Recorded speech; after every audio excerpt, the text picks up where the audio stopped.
Welcome to Tirunelveli சமையல். இன்றைக்கி திருநெல்வேலி சமையலில் நாட்டுக்கோழி குழம்பு எப்படி செய்யலான்னு பார்க்கலாம் வாங்க. நாட்டுக்கோழி குழம்பு செய்கிறதுக்கு ஒரு பெரிய பேன் ஒன்று எடுத்து வச்சுருக்கேன். அந்த பேன் நல்லா சூடாகட்டும். சூடானதும் இன்றைக்கி அதில் நம்ம ஆயில் சேர்த்துக்கலாம். நாட்டுக்கோழி குழம்புக்கு என்றைக்குமே நல்லெண்ணெய் சேர்க்குறது ரொம்ப நல்லது உடம்புக்கு. இன்றைக்கி ஆயில் அதில் சேர்த்துக்கலாம். மூணு ஸ்பூன் சேர்த்துருக்கேன். அந்த குழி கரண்டி பார்த்துக்கோங்க, அதுக்கு 3 ஸ்பூன் சேர்த்துருக்கேன். ஆயில் நிறைய இருந்தால் தான் கொஞ்சம் கறியெலாம் நல்லாயிருக்கும், டேஸ்ட்டாக இருக்கும். பட்டை, கிராம்பு, லவங்கம், கல்பாசி, பெருஞ்சீரகம் சேர்த்துருக்கேன். இது கூடவே ஒரு 10 சின்ன வெங்காயமும் ஒரு பெரிய வெங்காயமும் எடுத்து சேர்த்துருக்கேன். நல்ல வெங்காயம் நல்லா வதங்கட்டும். நல்ல பொன்னிறமாக வர வரைக்கும் நல்லா வதக்கிக்கலாம். ஒரு பச்சை மிளகாய் எடுத்து போட்டுக்கோங்க. இது கூடவே ஒரு குட்டி தக்காளி பழுத்த பழமாக எடுத்து போட்டுக்கோங்க. இது கறி ஒரு 1.5 கிலோ இருக்கும். அதனால் இஞ்சி பூண்டு பேஸ்ட் எனக்கு கொஞ்சம் அதிகமாக சேர்த்துருக்கேன். இஞ்சி பூண்டு பேஸ்ட்டு போட்டு நல்ல வெங்காயம், தக்காளி எல்லாமே நல்ல பொன்னிறமாக வதங்குற வரைக்கும், தக்காளி நல்லா மசிஞ்சு வர்ற வரைக்கும் நல்லா வதக்கி எடுத்துக்கலாம். இஞ்சி பூண்டு பேஸ்ட் என்றைக்குமே எண்ணெயில் நல்லா வதக்கி எடுத்துக்கிடணுங்க, இல்லைன்னா அந்த ஸ்மெல் இருக்கும். நல்லா வதக்கி எடுத்துக்கலாம். இப்போ நம்ம வாஷ் பண்ணி வச்சுருக்கிற கறியை இப்போ அதில் எடுத்து சேர்த்துக்கலாம். இது கூட கொஞ்சம் காஷ்மீரி சில்லி பவுட்ரு ஒரு 1/2 ஸ்பூன் சேர்த்துக்கோங்க. கொஞ்சம் கலர் வர்றதுக்காண்டி தான் காஷ்மீரி சில்லி பவுட்ரு போடுறோம்.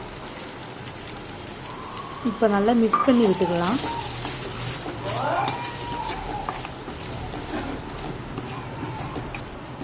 இப்போ நம்ம வாஷ் பண்ணி எடுத்து வச்சுருக்கிற கறியை இது கூட சேர்த்து போட்டுக்கலாம். பாருங்கள், நல்லா வாஷ் பண்ணி மஞ்சத்தூள் போட்டு கழுவி எடுத்து வச்சுருக்கேன். இந்த கறியை அப்படியே கொஞ்சம் கொஞ்சமாக சேர்த்துக்கலாம். நல்ல எண்ணெயிலேயே ஃப்ரை பண்ணுங்கள் ஃபஸ்ட்டு. அதுக்கப்புறம் நம்ம தண்ணி ஊற்றி நல்லா கறியை வேக விட்டுக்கலாம். ஃபஸ்ட்டு எண்ணெயிலேயே நல்லா வதக்கிக்கிடணும்.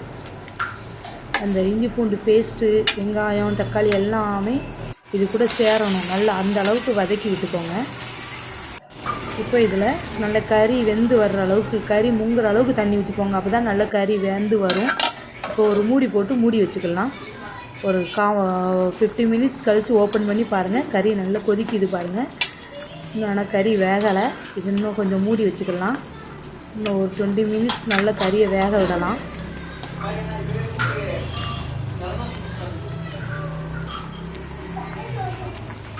இப்போ நல்ல கறி வெந்துருச்சு. இப்போ சக்தி மசாலாவில் சிக்கன் மசாலா இருக்கு பாருங்கள், அந்த பொடி தான் நான் போடுறேன்.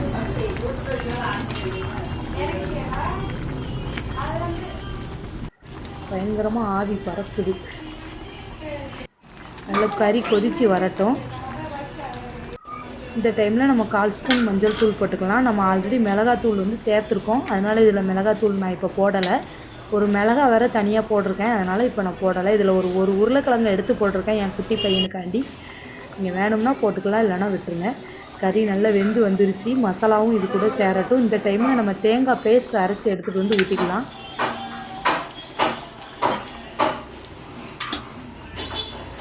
நல்ல கறி கொதித்து வருது பாருங்கள்.